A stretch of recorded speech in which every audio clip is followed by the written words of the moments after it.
We are recording. Okay, well, welcome everyone to today's session on CCE Certifying the Profession. This is Susan McGuire and I am Director of Professional Development at ACCE. I'm here today with my co-worker Karen Rose, and I have a few housekeeping items to go over before we get started and I introduce our presenters. First of all attendees are in listen-only mode during today's session. We do encourage you to ask questions through the chat function.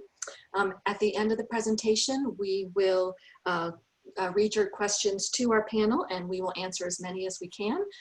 Please be assured that if we don't get to your question, we will reach out to you. So no worries about that.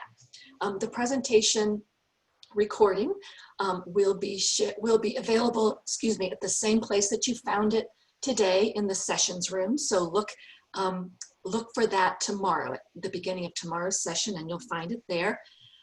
Karen will chat in the presentation slides and we will also have those saved in the ACCE Resource Center if you look under session info. So I think that is it for housekeeping. We are delighted to have here today the chair of our CCE Commission, Matt McCormick.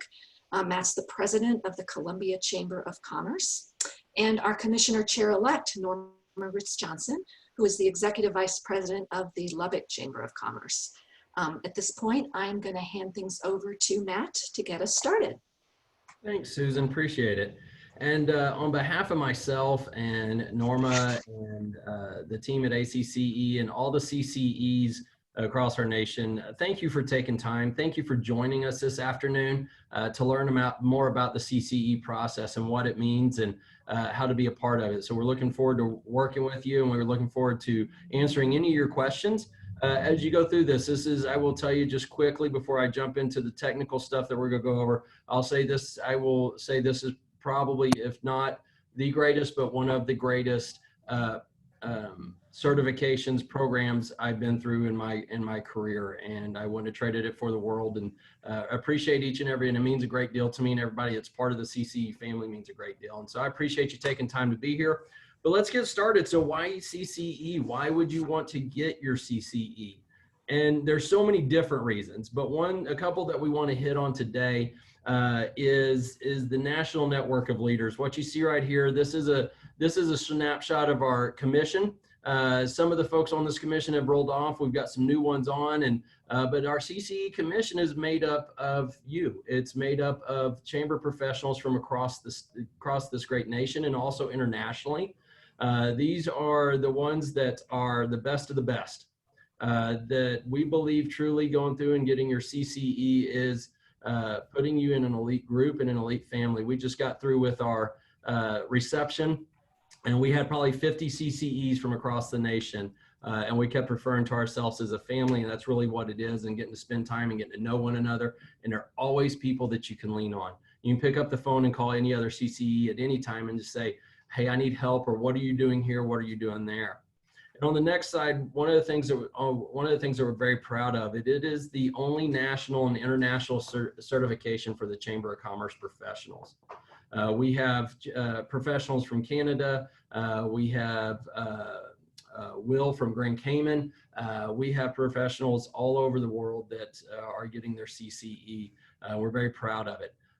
And so that is some of the reasons. There's about 250 CCEs active across the nation. There's more than that, folks that have retired through the years. And so we have about, like I said, about 250 active CCEs across the nation. What we want to do today is talk to you a little bit about the process. We're going to go through a top 10 list, if you will, about the process of CCE and what you need to know. So we're going to start with 10 and work our way down. So the number 10 is, you see there, the eligibility. So the eligibility for your CCE is 6 years of senior level experience is required. There's a couple of things that are part of that senior level. As you can see there, project or program management, budget management, personnel supervision, and also direct contact with the board of directors. You must currently be employed at a chamber in a senior position to go through. Now, We get asked a lot, do all 6 years have to be in chamber? And the answer is no, not necessarily, but up to 4 years can be satisfied by relevant senior level experience at a non-chamber position. So if you're coming into the chamber industry new or coming back into the chamber industry, it's 6 consecutive years. And so your most recent 2 years must be at a chamber, but there is some leeway in other experience that you bring to the table. For an eligibility determination, I want to point out one of the things that you will see there is this contact email you see right there for Susan McGuire, who kicked us off. This, I will tell you, there is mentors. We're going to talk about different things, but Susan McGuire and that email right there is the key to success in my book.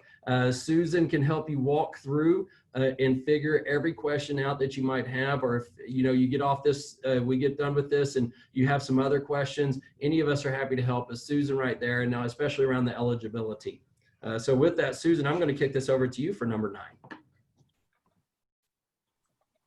Okay, well, thank you, Matt.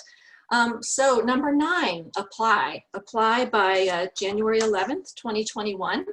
And I will go over to our complete timeline. This year, every event is virtual. There is no travel required. Applications are due the 11th. There will be a portal on our website where you can submit your application and supporting materials. Essays, February 12th, we'll talk about that, and we'll talk about the remaining items as well. But here's our complete timeline. You can find that on our website, and I will share the link a little bit later in the presentation. Application basics. It's kind of a lengthy application, a little bit, not too bad, but the application itself is pretty reasonable. It's gathering the materials that if you want to start to get started and see what you need, that's probably the more time-consuming part. What my recommendation would be to download this application, print it out, start filling it out, gathering the materials, putting together a file, and you will be good to go. So anyway, these are the basic requirements, and again, all need to be submitted electronically in January. Hey, Susan, for reference, how many points do you get for the ACCE conference? Just so everybody knows. The ACCE conference, including this summit, you get 5 points. Yeah. Good deal. And I'll go over a little bit more about the points, but you get points for everything that you do that contributes to the profession or supports the profession. All right, I'm going to kick it over to Norma for this next requirement. Thank you, Susan. There are some minimum audit and financial review requirements, very similar to the requirements for the U.S. Chamber accreditation process for the chamber that you're at. So if you are at a Chamber of Commerce with revenue under $500,000, you must conduct an annual review by a certified financial firm, and that's every year. And then you also must have an audit done every 3 years. If your chamber has revenue of greater than $500,000, you must conduct an annual review by a certified financial firm and conduct an audit at least every other year. And those are minimum requirements again. And I'll kick it back over to Susan to talk about calculating points. Okay, so points. So what you're looking for is 175 points. And as I mentioned before, these are all the ways that you have developed expertise and skills in the chamber profession and have contributed. So your education, the ACC convention and regional conferences. So today's, this week's summit is 5 points. Regional conferences such as the sales training are 3 points. 28 points if you have your IOM, but essentially 7 points per year for institute experience. And then points for doing a webinar, presenting at a conference or a session, being a mentor. We have several mentor programs. Leadership in chamber or community organizations. This is a real biggie for points. So if you're on the board of a local nonprofit or on the board of a chamber association, a chamber executive association, your state or a local one, or or regional, that all gets you points as well. And then finally, other awards and certifications, such as if you have your CAE or other types of certifications. So again, the best way to figure out your points is to get that application printed out, start working on it. And as I will indicate at the end, if you have, if you're close, if you're within 5 points either way, give me a call and we will look at it together and we'll figure out whether you can get your CCE this year or a plan for the next year. Identify a good CCE project. I think this is you, Norma. It is, and I'm excited to talk about it. So your CCE project is something that's going to be sort of the highlight or a little bit of the centerpiece of your process. First, there's a CCE essay, which is an essay that is covered on 2 pages on chamber financial procedures that's due at the same time as your project. The CCE project also will be part of your CCE presentation that is going to be a 15-minute presentation followed by a 15-minute Q&A with the members of the CCE Commission that you'll be interviewing with. That'll also be followed by a 20 to 30-minute interview on just general issues related to chambers and your CCE. As far as the CCE project itself, you want this to be something that you can really, that you've been directly involved with yourself, because you're going to want to be able to speak to this from a position of confidence and something that is maybe a major project or initiative that you had led, that you actually led, that's become so much of a part of the fiber of your being that you're perfectly comfortable and confident talking about it. It should be something that was done within the last 3 years, something that had either major community impact or major organizational impact, something where you can demonstrate your professional skills, things that you've learned over your chamber career, your leadership ability, your chamber expertise, and your chamber experience. Again, it's really important that you led this project because this will be something that highlights your professional skills. I think a couple of examples, just examples of my project that I talked about and that I wrote my essay on was leading an alcohol ballot measure petition effort here in Lubbock County. And that was a major effort that we undertook. And so that was my experience in leading that particular project. That was a very external project. I think that Matt, the project that he did was something that was basically an organizational overhaul that was a major effort that was more internal. And so there's a number of different directions that you can go. And I would encourage you, if you have any questions about your project or about whether something qualifies as a project, et cetera, to contact Susan at ACCE. Yeah, and just one note about the CCE project. We actually have a subcommittee of our commission that will review your project idea. So we want you to be able to showcase your leadership in the best way possible. So shortly after the process begins, you'll be asked to share your idea for your project.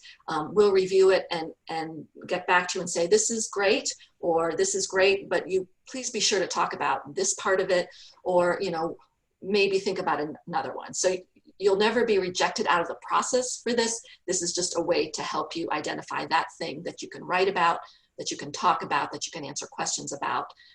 So I just wanted to mention that.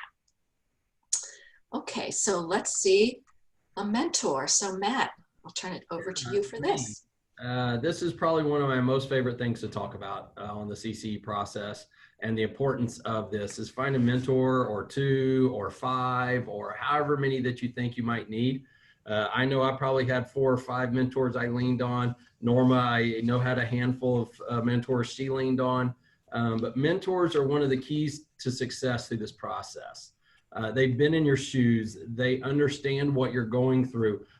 They know what it means to go through this process. But some of the things that the mentors can do for you is help you review your application, brainstorm CCE projects. And that's probably one of the things I leaned on the most of, because whenever you're starting to, many of you might already be running through so many projects in your head as how would I pick this, or this. But brainstorming through those with a mentor is important, and reviewing your essays over that. But then they can also help you with your presentation and help you what you need to work on, maybe listen to it, go through it, and then also help you with that exam preparation. Talk to you about the process, maybe the process they went through, how to study, how to prepare yourself for it. So a number of great CCE mentors, because you might be thinking, hey, I don't know who I would use. So, you know, think about colleagues from ACCE or Institute. If you've gone through Institute or part of your state chamber organizations, your associations in the state, we keep a list of all the CCEs across the nation, and we have them in just about every state. So there's going to be some in your state, and I can't imagine one saying no. But if you need to, we have, I think the next couple of slides, we have our recent CCE class right here. These are the 6 that we have recognized this year as being able to get their CCEs. And if you look on there, every single one of them had multiple mentors going through this. They are highlighted for a reason. You can click on their name and email them directly and talk to them and ask them about mentor, or if they would be interested. And I know many of them would. And then the other group to take a look at is your CCE commission. Here they are again highlighted. I was just skimming through the everybody that's on this call real fast. I picked up Jim Page's name. Jim Page is one of our newest CCE commissioners, one of our 4 newest. And not to put Jim on the spot, but I couldn't imagine Jim saying no to anybody about being a mentor and helping out. Because here's the deal, we all had mentors, and the way we got here, or the way we got through the CCE process is we couldn't have done it without our mentors. And so we are all more than happy to do so. So if you have any questions or you're looking for a mentor, we're here for you. The folks in your state, maybe other institute, if you've gone through institute. So take a look around you, and there's multiple mentors. I would encourage you to have multiple because they're all going to bring a different perspective through the process. Susan, I think you got number 4 there. Okay, thank you. And one more thing about mentors, if you want a list of all CCEs who are active today, you can find that on our website. I'll point you to the main CCE page. You know, go down the page, click, and you'll get all the CCEs there. And then finally, if you need help identifying a mentor, obviously reach out. So the next recommendation is do the recommended reading and focus on the body of knowledge. So there's a couple ways to prepare, particularly when you get to the exam part of the process. The first is that we have a recommended reading list, and this URL isn't showing up too well, but if you click on that, you will get to our recommended reading list. It's an assortment of materials on associations and on financial issues. There's some government relations resources there. So those are, we try not to make it too long, but have a sort of a good curated set of readings that we really think are helpful to getting through that exam, particularly if everyone has skills in different areas. So you may have grown up in the financial area but not know much about communications, or vice versa. So please take a look at that reading. You can, I believe you can link and purchase from that page, and some of the resources are just available from our website. So that's number 1. Number 2 is take a look at the body of knowledge. So the body of knowledge is a collection, it's a description of the skills and abilities that are necessary for a well-rounded, skilled and experienced chamber executive. And we have developed this at ACCE not only for purposes of the CCE process, but also to develop our own professional development offerings. So we work with this, this body of knowledge. These are just the main heading areas. If you click, and this is not clickable, but the body of knowledge is URL is at the top. If you click there, you'll get into sort of deeper and more detailed descriptions of the skills that, again, that we base the exam on. and everyone isn't, again, going to be an expert in everything, and you don't need to. You don't need to be an expert in everything, but we do recommend that to do a thorough preparation. You go through the body of knowledge, and then if there's areas that you really need help in, we have resources on our website, in our information pages of our website, and actually at the summit right now, our ACCE Resource Center, our resource manager, Jen Pack, has put together a list of what she calls deep dives, and we have deep dive resources on all of these things right here at the summit and our resource center. So definitely start there, and then go to our website if you need more information, and of course, don't hesitate to get in touch with me if you need more information beyond that. All right. Matt. All right, devote some time to the process. It's doable, and it is. It's one of, if you're sitting there thinking, this is a lot, wow, this is a lot to go through. Here's the deal. It's going to make you push your boundaries, but it is so very doable. And it's doable because one of the main things is trust your experience. Trust you are here for a reason. It's because you're good at what you do. And you trust your experience, and it will, like I said, it's going to make you push your boundaries as it should, but it is so very doable. So some advice, set up a regular review schedule, set up a schedule that works for you. I remember whenever I went through it, I sat down with my team and said, this is what I'm working on. This is what I'm doing. This is where I'm going to need some help. And what we did was we worked out a time, and basically I took Wednesday afternoons, and every Wednesday afternoon I would take 3 hours or so every Wednesday afternoon and read or study or work on my essays and do some things like that. And my team helped me with that. They helped cover things that I would need to be at and such, but set up some regular time, use the resources and your mentors. There's so many resources. Susan's gone over a number of them. And take it one step at a time. Don't think of this as one big massive project. Think of it as it's sectioned out, and it helps you take it one step at a time. The first is your application, and then the next step is your essays, and then the next step, and then the next step. And then next thing you know, you look up and you're at the end and you're done and you've got your CCE.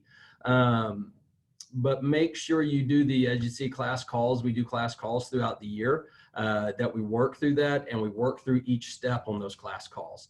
And so take it and break it up into step by step, and it's doable. And like I said at the beginning, trust your experience, trust your knowledge, trust what you know, and trust what you do, because you're good at what you do and you can do it. So some advice there on dedicating some time and devote the time. Yes, thanks, Matt.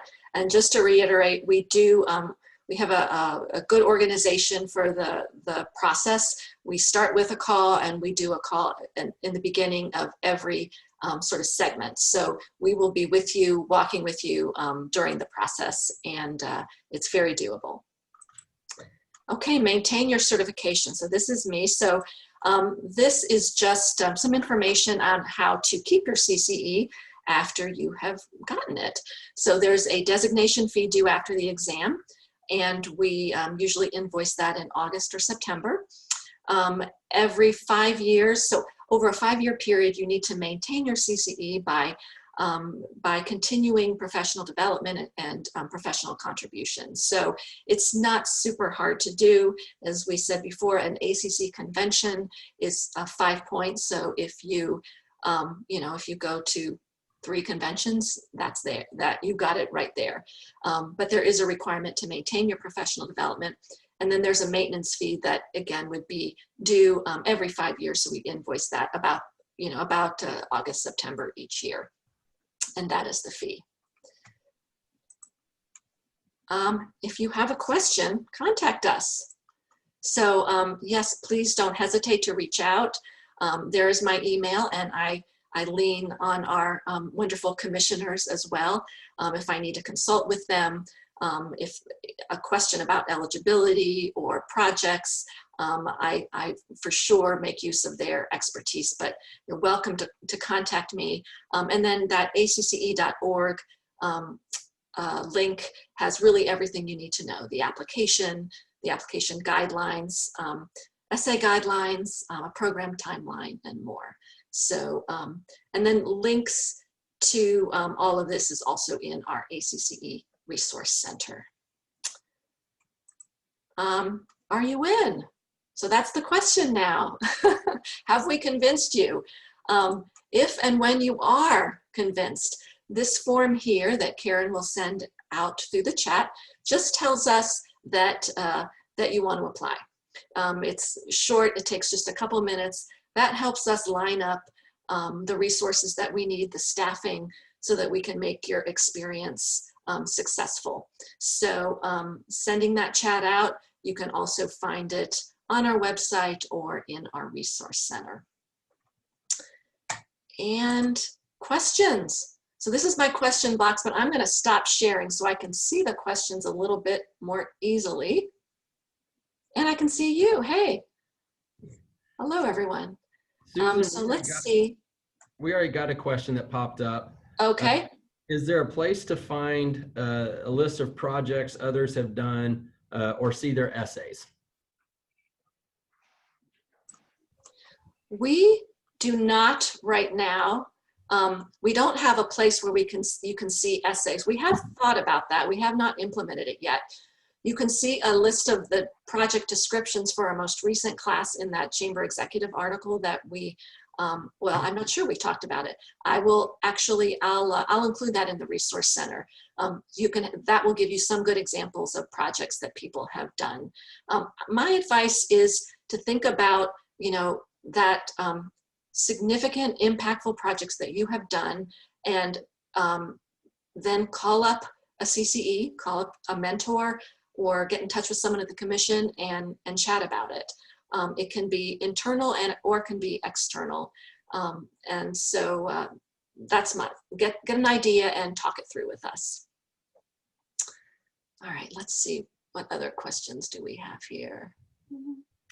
Where's the best place to go to plan for getting the required 175 points? And before you jump in on this one, Susan, I'll say Susan is a master at helping you find your 175 points also. You know, one of these things is go stretch your brain a little bit because you're very busy and you're involved in a lot of things. And it's thinking back to your calendar for the last couple of years, last number of years of all those things you do. But Susan, do you have some good advice in that one? Yeah, a couple things. First of all, I always like to get that application, get it on hard copy, and start just going through it. And you'll be able to, you know, put stuff down, add to it as you remember. Your ACCE points will be available. I will tell you that we are in the process of updating our AMS system at ACCE. And after we are done with the summit, we will take a deep breath and go back to that project, but it is supposed to launch sometime in November. And at that point, we should have your points that you have accrued from ACCE work posted. So that's your ACCE points. Your non-ACCE points, which are just as applicable, you'll again need to take out that application, start writing them down and remembering.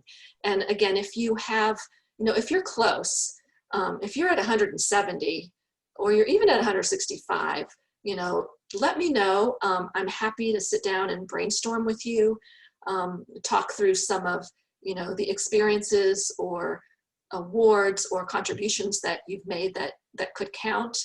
Yeah, so if you're close, give me a shout. Even if you're close and over, it's probably a good idea because when we go through it, we may put things in different categories and that might bring your point total down. So if you're within 5 either way, give me a call. And the ACCE sales conference, Kathy, those are 3 points each. So the sales conference, the events conference, if you have separate in-person, which I guess we're not doing anymore, but maybe even the virtual kind, the separate in-person CPG community peer group meetings, they can be, they count for points. And then conferences that you attend for other reasons that are related to your chamber skills, they also count for points. Time frame for counting points, for the most part, it's your chamber career. It's not a limited amount of years. In fact, it's your chamber career. Organizational overhaul and achieved your accreditation. Chamber accreditation itself does not count. However, a lot of the things that you will do for your chamber accreditation will most likely count. So for instance, the audit requirements, my understanding is that is a requirement also for accreditation. And Desiree, I'm happy to talk with you more about that individually. Financial review versus audit. I'm going to kick that over to Matt or Norma. What to say there? So Oh, no, Matt, go ahead, you Norma. want to cover that? By So there are some chambers of commerce and organizations that rather than going the full length of getting a full audit, will actually get something called a financial review, which is a classification of financial evaluation. It's just not a full audit. This is still something that is an actual official process that's done by a certified financial firm. And so it's something that is short of an audit, but is something that some organizations do in lieu of an audit, every other year or so. Matt, did you want to cover anything on that? No, you hit it exactly. That's exactly what it is. Sometimes the review, it's a cost saving issue with the review over an audit, but it's not necessarily, as we most have our CPAs review our books every month and such, as good just checks and balances through the process. This is still this would be an actual review by a CPA firm that would do that at the end of the year. Right. It's an outside review by a CPA. I think the difference is the opinions that are rendered based upon the review of the financials. Susan, there's a question. Can someone go back and have that done for previous years if they don't have Yes, if they didn't have the reviews done? The audits, yeah. Yes, you may. I think, let me look through, make sure I didn't miss anything.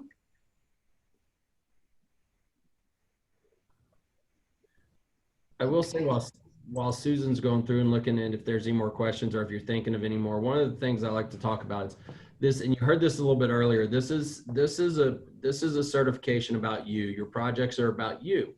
And it's about what you have done for your organization or your community. Went through that. And one of the things that's really hard for all of us is we're taught in this industry to talk about, we did this, always giving that credit to your board, giving that credit to your volunteers, giving that credit to your team, which is where it rightfully belongs. And that's how we're all trained. This is one of those things that might be out of your comfort zone, if you will. This is talking about you. What did you have to do with this specific project that if you weren't involved with it, it would not have happened? If you didn't take those steps, it would not have happened. And that's one of the things that might be a little bit out of your comfort zone, but it's about you and not, think I language versus we language. And we're all taught to go with we language versus I, but this is the one time that we're looking at I language. Yeah, and another important thing to remember is that as you think about that project, if you're not there yet and you don't have that project or that accomplishment that you can yet talk about, this is a time, and maybe you're not the CEO, this is a time to talk to your boss, to talk to the CEO and have them help you get that experience that you need so that you can apply, next year or the year after that. So it's something to work towards if you don't have that right now. And Susan, kind of following on that, I'm someone who is not the CEO of my organization, and I earned my CCE in 2011, where I was still in a senior position, but a very specialized part of the chamber. And so if you are in that type of position and you meet the senior management requirements, I would really encourage you to move forward with this process. This is something that if you are if you're in a senior position in a specialized area, you're obviously very skilled in that area. It's something that's going to give you such a holistic view and a holistic perspective of your organization that it will actually, even if you don't move into a CEO or whole chamber management role for the next several years in your specialized area and in your specialized role, it will be a huge advantage to you in being able to see things from the big picture and really look at things holistically. Yeah, that is a great point. So I'm going to see if I can share one more time, and because I want to make sure that you know about our speed mentoring session. So if you leave this session with general knowledge of how to proceed, but you have some lingering questions, or you have a project, if you're thinking of something that might be a good CCE project, or you have a question about eligibility or anything like that, we have a group of outstanding CCEs that are ready to do some speed mentoring tomorrow. So they will be available tomorrow at October 30. Oh, I'm sorry, I said October 30. It's October 1st. October 1st. I will change that before I post this. October 1st at 1:15, you can go to the engagement lounge of our virtual environment, click on CCE Lounge, and again, we will just have folks there to talk with you one-on-one to give you some advice and guidance. If you just have a quick question or two, that's fine, or if you just want to chat more. So please don't hesitate to join us tomorrow if that would be helpful. Hey, Susan, before we sign off or anything, there was one more question that just popped up. Okay.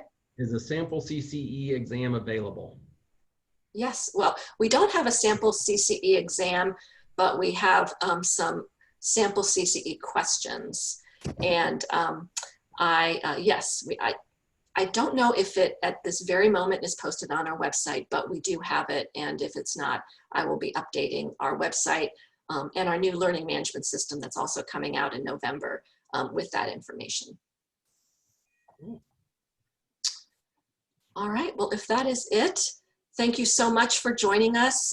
Thank you, Matt and Norma, for your great service on the commission and to the chamber profession in leading this important program. And thank you all for joining us today and for your interest. And please don't hesitate to follow up if we can provide you with any more information.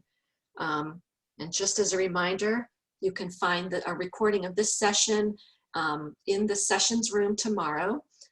Just click and you will see it there, and the guidance will be posted in our resource room. So enjoy the rest of your summit day. Don't forget to log on for our awards ceremony, which is today at 4:15 East Coast time. You can get to that through the lobby, and it's going to be exciting. So thanks a lot, everybody. Appreciate it. Bye-bye. Thank you.